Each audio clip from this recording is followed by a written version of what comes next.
Bonjour à tous et bienvenue dans cette nouvelle vidéo de préparation à la certification Java dans laquelle nous allons parler de la sérialisation. On commence par des rappels. La sérialisation, c'est la possibilité d'écrire ou de lire dans un stream un objet. Donc un objet au sens Java avec ses propriétés. Donc mon objet, je vais pouvoir l'enregistrer dans un fichier sur mon disque, et plus tard, je pourrai lire ce fichier et recréer mon objet, programmatiquement parlant, et l'utiliser. Pour être sérialisé, désérialisé, un objet, ça doit implémenter l'interface sérialisable.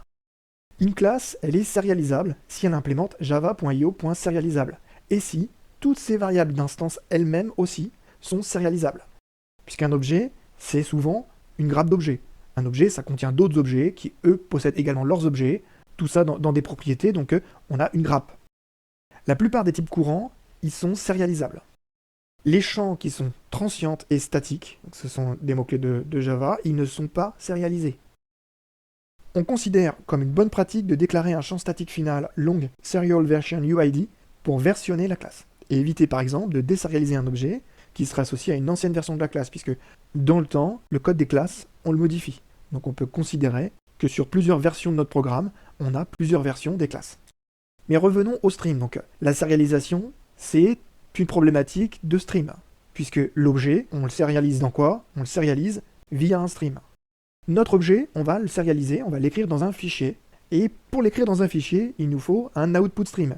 Et cet output stream, c'est l'object output stream, donc un stream de haut niveau, qui se construit par-dessus un input stream, on le voit au niveau du constructeur, et l'output stream, il écrit des objets via les méthodes writeObject, quand il s'agit d'écrire un objet, ou via des méthodes qui sont spécialisées sur des types plus simples, writeLong, writeShort.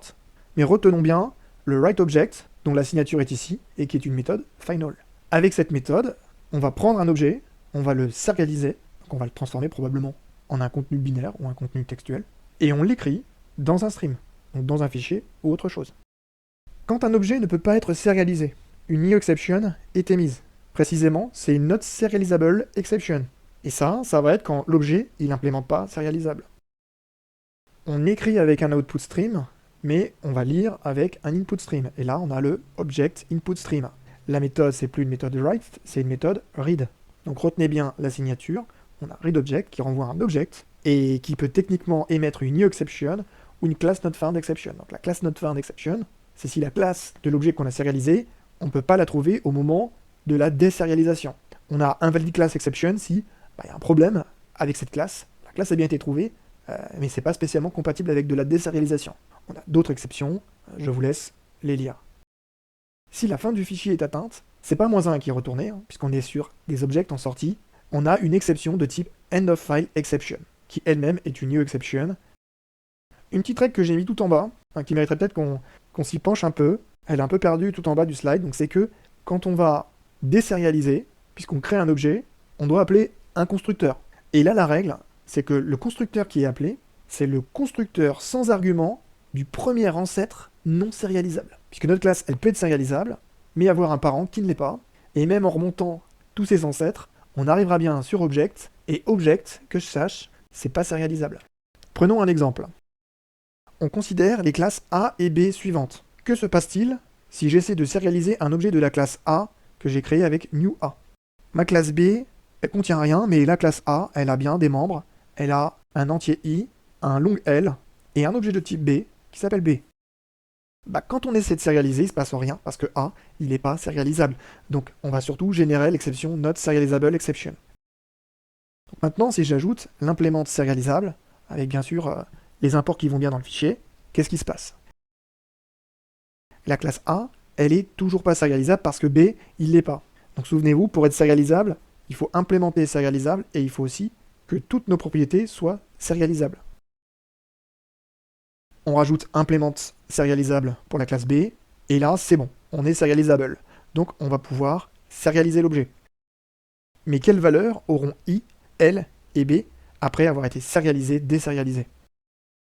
I, il sera bien égal à 5. L, c'est une variable statique, elle ne va pas être sérialisée, mais au moment de la désérialisation, elle va bien prendre la valeur de la variable statique, L, qui est partagée par toutes les instances de A.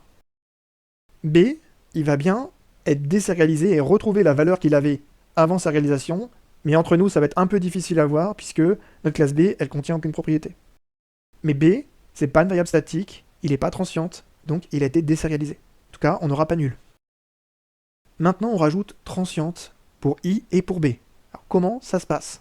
Parce que transiente, I, il n'est pas sérialisé. Et il aura donc une valeur par défaut, après désérialisation, de 0. 0, c'est la valeur par défaut pour les int. Idem pour B. Et la valeur par défaut pour un objet, c'est nul. Nouvel exemple, qu'affiche la sérialisation-désérialisation de l'objet C2 que je fabrique avec new C2. Mais déjà, est-ce que la classe C2, elle est sérialisable? Alors oui, la classe mère C1, elle n'a pas à implémenter serializable. La classe C2, elle est serializable parce qu'elle implémente serializable et parce que toutes ses propriétés sont serialisables.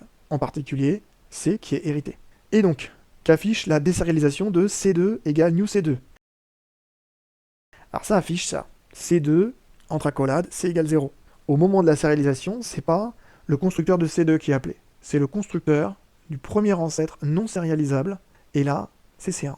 Et ce constructeur dans C1, c'est le constructeur par défaut sans argument. Et ça, c'est incroyable. Alors maintenant, si j'ajoute un constructeur explicitement à C1, qu'est-ce qui se passe quand je désérialise? Cette fois, c'est bien C2 entre accolades C égale 1 qui s'affiche, parce que le premier constructeur sans argument, c'est celui de C1, et c'est celui que j'ai défini explicitement. Merci à tous, et à bientôt pour une prochaine vidéo